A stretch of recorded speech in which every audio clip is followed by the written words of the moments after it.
There's a study that keeps coming up in decision research. Researchers asked a group of students to estimate how long it would take them to finish their senior thesis. They asked for 3 projections: the optimistic case, the realistic case, and the pessimistic case. The average realistic estimate was 34 days. The average actual completion time was 55 days. More than half the students didn't even finish within their own pessimistic projection. This is called the planning fallacy, and it was named by Daniel Kahneman and Amos Tversky in 1979, 47 years ago. We have known about this bias for almost half a century. It has been replicated across hundreds of studies in dozens of countries. And yet, and here is the part that should bother anyone who considers themselves a careful thinker, knowing about it does essentially nothing to fix it. The students who had studied Kahneman's work made the same errors as the students who hadn't. The executives who had attended seminars on cognitive bias underperformed on the same benchmarks as the executives who hadn't. Intelligence doesn't inoculate. In fact,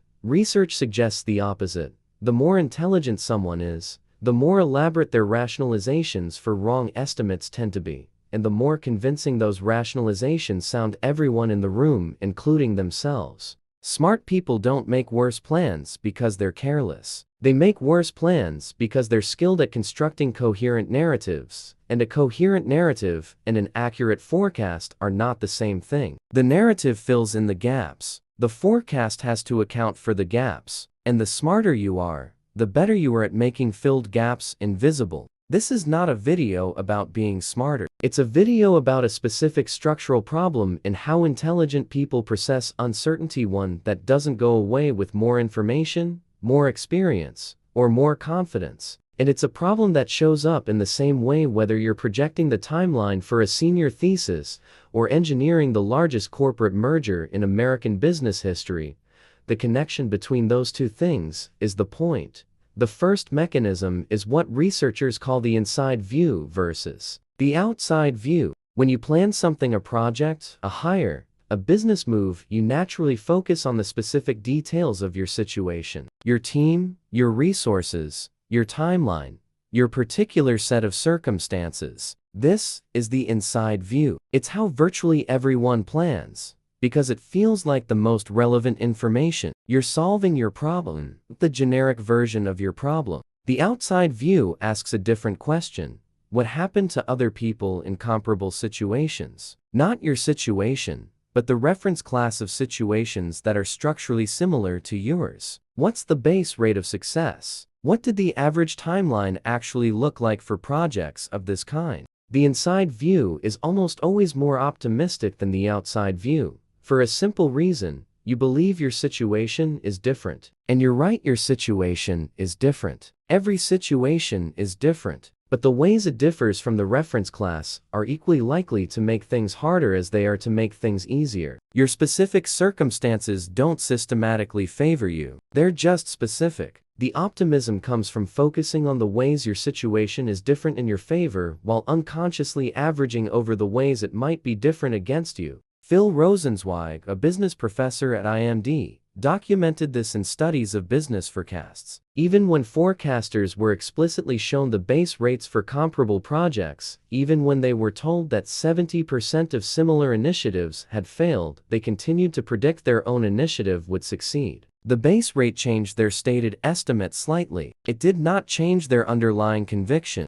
Has the outside view ever saved a plan you were working on? Or has the opposite happened? You ran the base rates, the numbers looked bad, and you found a way to convince yourself your situation was genuinely different. I'd be curious which way that went. Drop it in the comments. The second mechanism is more uncomfortable. It's not about what information you use. It's about when the decision actually gets made and how long before the analysis the outcome was already chosen. The uncomfortable research finding: in a significant number of major organizational decisions, the decision precedes the analysis by weeks or months. The analysis is conducted after the decision has been made emotionally or politically, and its function is not to determine the outcome, but to generate documentation that supports the outcome already chosen. McKinsey published research on this in 2010. They surveyed executives about their own decision processes, and found that in over 60% of large strategic decisions,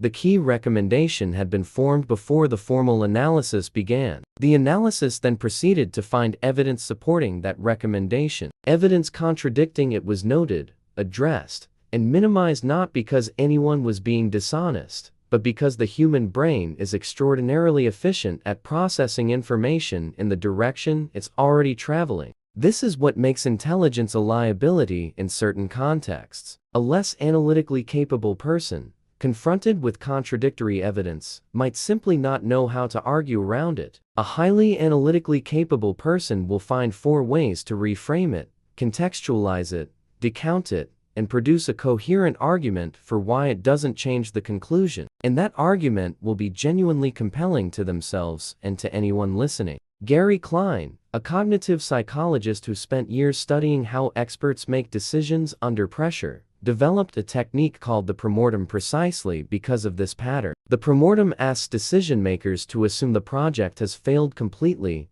and then work backward to explain why. By presupposing failure rather than asking people to identify risks, it bypasses the defensive reasoning that normally protects a decision that has already been emotionally committed to. If this analysis is landing, if you find yourself thinking about specific decisions you've been inside, then the like is worth it. This is the kind of content that's worth signaling for, because it's what makes more of it possible. What Klein found in his research is that premortems consistently surfaced risks that standard risk assessment processes missed entirely. Not because the risks were new information, because the frame was different. The same people, with the same information, found different things when they started from failure rather than starting from success. There's a thing that happens when you finally understand a bias you've been living inside.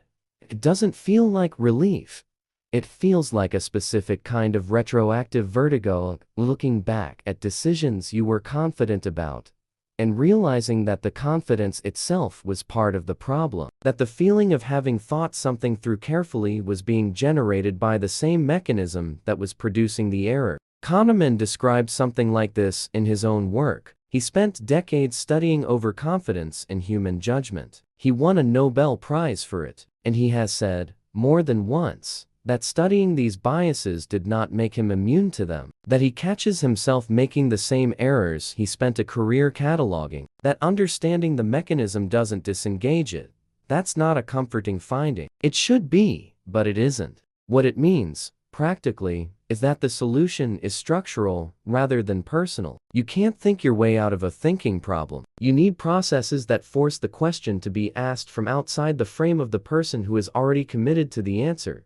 The companies that have managed this most effectively aren't the ones with the smartest leadership. They're the ones that built systems that assume the leadership will be wrong in predictable ways, and that create formal checkpoints where those predictions can be tested before the cost of being wrong becomes unrecoverable. Amazon's working backwards memo process. Bridgewater's idea meritocracy with mandatory dissent. The U.S. military's after-action review protocol. None of these systems assume the people using them are unusually rational. They assume the opposite. They're designed for humans, not for the idealized decision-makers that planning processes usually assume they're dealing with.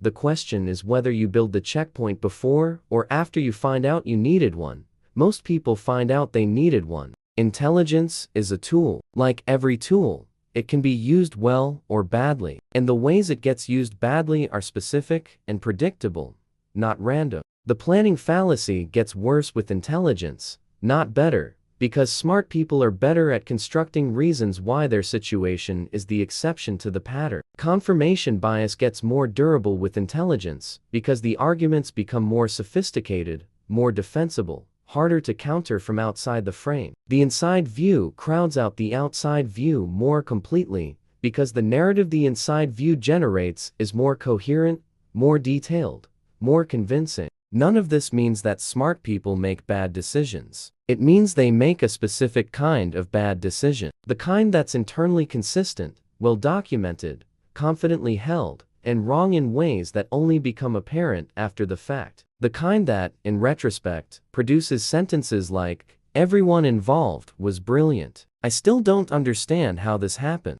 The one practical thing, Before any major decision you're inside of, identify one person outside the decision process, without a stake in the outcome, and ask them specifically what they would need to see to conclude that the plan was already broken. Not what risks they see. What would have to be true for the whole thing to be a mistake? Then actually look for that thing. Not to be balanced, not to be fair, to find out whether it's there. That's the outside view. In practice, it's also the thing that the smartest people in the room are most likely to skip, because by the time they've built the internal case for a decision, it feels like the question has already been answered. It hasn't. It's just stopped being asked. The next episode looks at a case where a single decision, not a strategy, not a culture, just one specific call turned out to carry disproportionate weight that nobody in the room understood until much later. Which raises a different kind of question about how much of what we call strategy is actually just the accumulated weight of moments nobody flagged at the time.